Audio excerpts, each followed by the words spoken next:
कक्षा 10 के विज्ञान की ऑनलाइन क्लास में आप सभी बच्चों का हम स्वागत करते हैं। आपके पाठ्यक्रम में हम 5वां अध्याय पढ़ रहे हैं और इस अध्याय को पूरा पढ़ चुके हैं। अब एक बार इसका रिवीजन कर लिया जाए कि हमने इस अध्याय में क्या क्या पढ़ा है।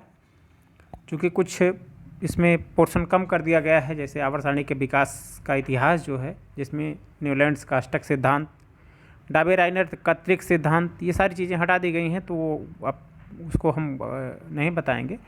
हम सीधे मेंडलीव की आवर्त सारणी के बाद का जो पोर्शन हमें इस साल बोर्ड परीक्षा में देना है उसी पर हम चर्चा करेंगे। तो रिवीजन कर लें एक बार जो चीज़ें अभी तक इस अध्याय में हम पढ़ चुके हैं।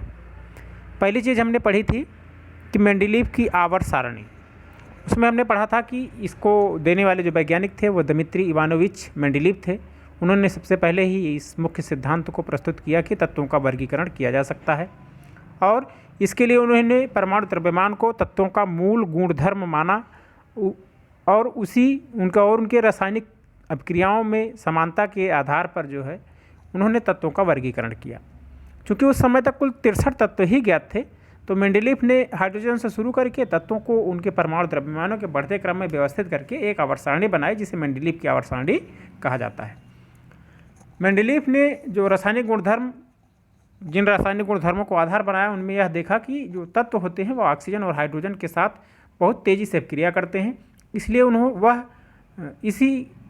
उनके रासायनिक गुण को इसी रासायनिक गुण को उन्होंने आधार बनाया कि तत्व के ऑक्साइडों और हाइड्राइडों के जो सूत्र होते हैं उनको अपने वर्गीकरण में मूलभूत गुणधर्म माना था। मेंडलीव की आवर्त सारणी के नियमानुसार तत्वों के जो रासायनिक और भौतिक गुणधर्म होते हैं उनके परमाणु द्रव्यमान के आवर्ती फलन होते हैं। यह मेंडलीव ने कहा था। उन्होंने परमाणु द्रव्यमान को कहा था कि यह परमाणु द्रव्यमान के आधार पर ही तत्वों के गुणधर्म प्रदर्शित होते हैं।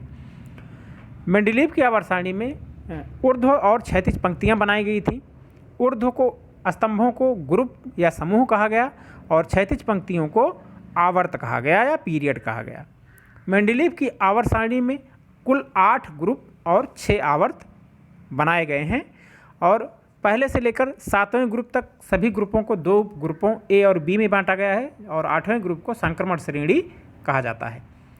और इसी तरह चौथे से लेकर 6ठे आवर्त तक प्रत्येक आवर्त को प्रथम और द्वितीय श्रेणी में बांटा गया था। क्या उपलब्धियां थीं मेंडलीव की आवर्त सारणी की, इसको जान लें। पहली चीज़ कि आवर्त सारणी में तत्वों को समान गुणधर्मों के आधार पर ग्रुपों में रखा गया था, यह प्रमुख विशेषता थी। और दूसरी विशेषता थी कि आवर्त सारणी में उन्होंने कुछ खाली स्थान छोड़ दिए थे, जिससे कि भविष्य में जो खोजे जाने वाले तत्व थे उनके लिए भी स्थान निश्चित हो गया कि यहाँ पर कोई तत्व रखा जाएगा भविष्य में। और मेंडलीव ने उन तत्वों के बारे में भविष्यवाणी की कि जिन स्थानों को हमने छोड़ा अपनी आवर्त सारणी में, उस गुणधर्म वाले तत्व प्रकृति में उपस्थित हैं, भले ही उन्हें खोजा नहीं गया है। उसके बाद और जो प्रमुख उपलब्धि थी वह यह था कि जो रिक्त छोड़े गए स्थान थे, उस स्थान में कौन से तत्व रखे जाएंगे, उन तत्वों का मेंडलीव ने नामकरण भी किया था। और उसके पहले आने वाले तत्व, जो उस आवर्त सारणी में उसके पहले वाला तत्व था खाली स्थान के, उसके नाम में एका लगाकर खोजे जाने वाले तत्व का नामकरण उन्होंने किया था। जैसे स्कैंडियम, गैलियम और जर्मेनियम के गुणधर्म जो है मेंडलीव के द्वारा बताए गए एका बोरान, एका एल्युमिनियम और एका सिलिकॉन के समान थे। तो ध्यान रखें कि स्कैंडियम, गैलियम और जर्मेनियम, स्कैंडियम एका बोरान के समान गुणधर्म वाला, और एका एल्युमिनियम गैलियम के गुणधर्म के समान, और एका सिलिकॉन जर्मेनियम के गुणधर्म के समान तत्व बाद में खोजे गए। यह प्रमुख उपलब्धि थी। उसके बाद और एक उपलब्धि थी कि मेंडलीव के समय तक अक्रिय गैसों को जो नहीं खोज हो पाई थी, और जब बाद में उन्हें खोजा भी गया तो आवर्त सारणी में बिना छेड़छाड़ किए उन्हें एक नए समूह में रखने में हम सफल रहे। यह प्रमुख उपलब्धियां थी। लेकिन इन उपलब्धियों के साथ इस आवर्त सारणी की कुछ सीमाएं भी थीं, जैसे कि हाइड्रोजन का इलेक्ट्रॉनिक विन्यास की वह क्षार धातुओं से भी मिलता है और हाइड्रोजन से भी मिलता है। तो कहाँ रखा जाए, यह उस समय मेंडलीव की आवर्त सारणी में निश्चित नहीं किया जा सका। उसे हाइड्रोजन का स्थान जो है वह नियत नहीं किया जा सका। यह पहली कमी थी। उसके बाद बहुत से समस्थानिकों का पता जो है आवर्त सारणी तैयार होने के बाद पता चला। तो आवर्त सारणी में समस्थानिक, चूँकि परमाणु द्रव्यमान के आधार पर आवर्त सारणी बनाई गई थी, तो जब समस्थानिक पता चले तो एक ही परमाणु द्रव्यमान वाले अलग अलग तत्व प्राप्त हुए तो उन्हें कहाँ रखा जाए, यह एक ही परमाणु क्रमांक के भिन्न भिन्न परमाणु द्रव्यमान वाले तत्व जो प्राप्त हुए उन्हें हम आवर्त सारणी में कहाँ रखें, यह समस्थानिक जो है वह आवर्त सारणी के लिए एक चुनौती बन गए, क्योंकि मेंडलीव की जो आवर्त सारणी थी उसका प्रमुख आधार परमाणु द्रव्यमान था। और एक समस्या थी कि मेंडलीव ने कुछ कम परमाणु द्रव्यमान वाले तत्वों को अधिक परमाणु द्रव्यमान वाले तत्वों के बाद रखा। जैसे कोबाल्ट जिसका परमाणु द्रव्यमान 58.93 होता है, उसको निकेल जिसका परमाणु द्रव्यमान 58.71 होता है उसके पहले रख दिया। इससे यह अनुमान लगाना कठिन हो गया कि दो तत्वों के बीच कितने तत्व और खोजे जा सकते हैं। तो यह मेंडलीव की आवर्त सारणी की सीमाएं थी। उसके बाद खोज हुई आधुनिक आवर्त सारणी। आवर्त सारणी के बाद आधुनिक आवर्त सारणी के बारे में हमने पढ़ा कि मोजले ने बताया कि तत्वों के परमाणु द्रव्यमान की तुलना में उनके परमाणु क्रमांक या परमाणु संख्या को अधिक आधारभूत गुणधर्म हम मान सकते हैं। उन्होंने मेंडलीव के उस तथ्य को पलट दिया जिसमें उन्होंने कहा था कि परमाणु भार तत्वों के आवर्ती फलन होते हैं उनके गुणधर्मों के। उन्होंने कहा कि उनके परमाणु क्रमांक उनके गुणधर्मों के आवर्ती फलन होते हैं। तो परमाणु संख्या से हमें पता चलता है कि परमाणु के नाभिक में कितने प्रोटॉन हैं, और इससे जो है इसी को आधार बना करके परमाणु संख्या को उन्होंने परमाणु संख्या के बढ़ते हुए आरोही क्रम में तत्वों को व्यवस्थित किया, और इस आधार पर परमाणु क्रमांक को आरोही क्रम में व्यवस्थित करने के उपरांत एक सारणी प्राप्त हुई। इसे आधुनिक आवर्त सारणी कहा जाता है। इसकी विशेषताएं क्या हैं आधुनिक आवर्त सारणी की? पहली चीज़, हाइड्रोजन को आधुनिक आवर्त सारणी में पहले स्थान पर रखा गया। दूसरी बात, जो दूसरी समस्या थी मेंडलीव की आवर्त सारणी की, उसको कैसे हल किया गया? इन्होंने आधुनिक आवर्त सारणी में 18 ऊर्ध्व स्तंभ बनाए हैं जिन्हें ग्रुप कहा गया और या ग्रुप या समूह कहा गया। चूँकि उस आवर्त सारणी में कुल 8 ही ऊर्ध्व स्तंभ थे, लेकिन आधुनिक आवर्त सारणी में 18 ऊर्ध्व स्तंभ बनाए गए जिन्हें ग्रुप या समूह कहा जाता है। इसी तरह आधुनिक आवर्त सारणी में 7 क्षैतिज पंक्तियां हैं जिन्हें पीरियड या आवर्त कहा जाता है। आधुनिक आवर्त सारणी के पहले ग्रुप में क्षारीय धातुओं को रखा गया था, क्षारीय धातुओं जैसे लिथियम, सोडियम, पोटेशियम। इसी तरह आवर्त सारणी के अंतिम ग्रुप में अक्रिय गैसों को रखा गया। इसी तरह की विशेषताएं हमने पढ़ी हैं, उसको आप और अच्छे से पढ़ लीजिए। और एक खास बात थी कि 2 अलग आवर्त बाहर रखे गए, लेंथेनाइड और एक्टिनाइड आवर्त जिन्हें कहा जाता है, उन्हें आवर्त सारणी के बाहर रखा गया। और बाएं भाग में धातुओं को और दाएं भाग में अधातुओं और मध्य में उपधातुओं को आवर्त सारणी में आधुनिक रखा गया है। तत्वों की स्थिति क्या है? आधुनिक आवर्त सारणी में एक ही समूह के सभी तत्वों में संयोजकता इलेक्ट्रॉनों की संख्या समान होती है।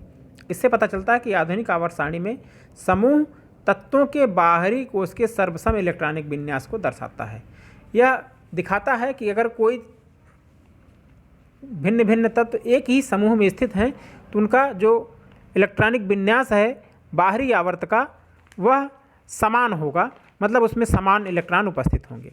यद्यपि जब हम ऊपर से नीचे जाते हैं कोषों की संख्या बढ़ती है, लेकिन इलेक्ट्रॉनिक विन्यास अंतिम जो कोष होता है उसमें समान होता है। तो इस आधार पे हम यह जान सकते हैं कि तत्व किस समूह में स्थित है। इसी आधार पे हम कितने कोषों में इलेक्ट्रॉन भर रहे हैं, 1 कोष में, 2 कोष में, 3 कोष में, 4 कोष में, वह उसी आधार पे आवर्त में रखे गए। तो आवर्त उसमें भरे वह कितने कोषों में उसके इलेक्ट्रॉन भरते हैं, किसी भी तत्व के इलेक्ट्रॉन कितने कोषों में भर जाते हैं, उस आधार पे हम उसके आवर्त का निर्धारण कर सकते हैं।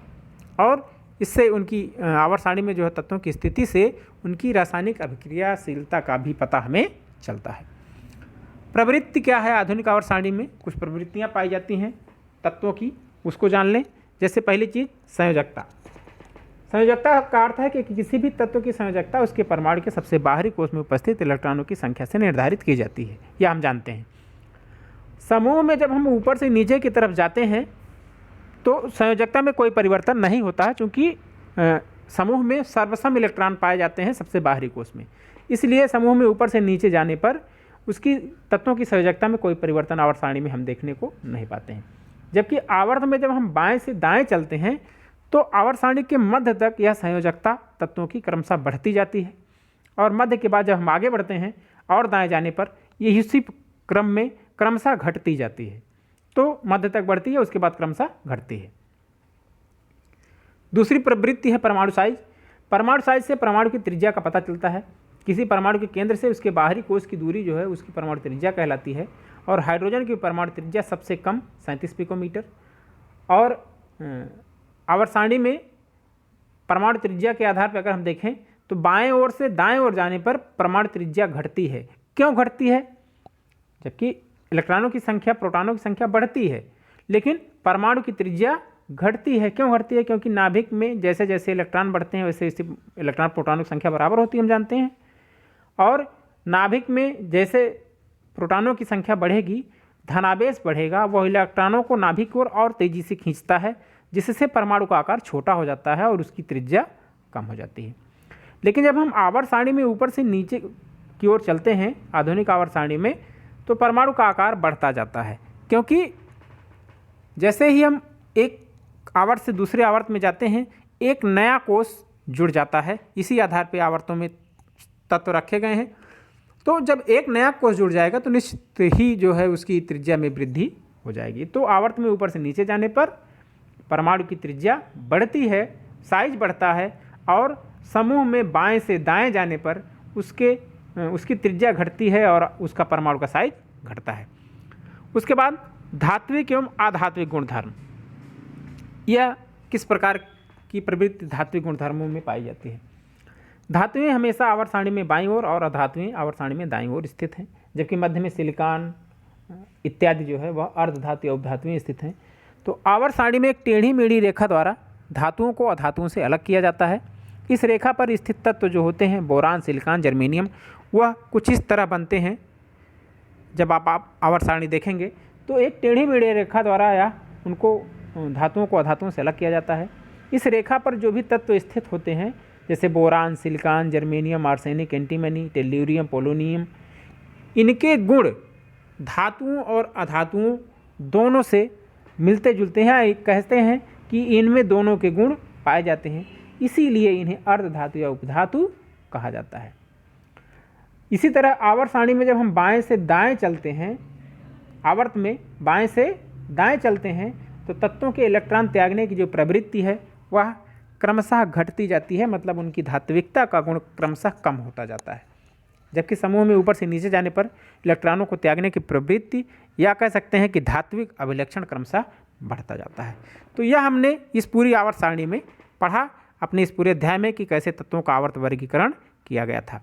तो इसी के साथ आज की क्लास समाप्त होती है, और हम आशा करते हैं कि पूरा अध्याय और आज का रिवीजन अच्छे से आपको समझ में आया है। अगर फिर भी कोई डाउट है तो आप फ़ोन करके कमेंट करके उसको हमसे क्लियर कर सकते हैं। इसके बाद आपका टेस्ट लिया जाएगा और इस आधार पर आप पता चलेगा कि आपने इस अध्याय का कितना गहन अध्ययन कर लिया है या कितना आपको जानकारी प्राप्त हो गई। तो घर पे रहें और पढ़ते रहें। हमारी बहुत बहुत शुभकामनाएं, और टेस्ट पेपर के लिए तैयार हो जाएं।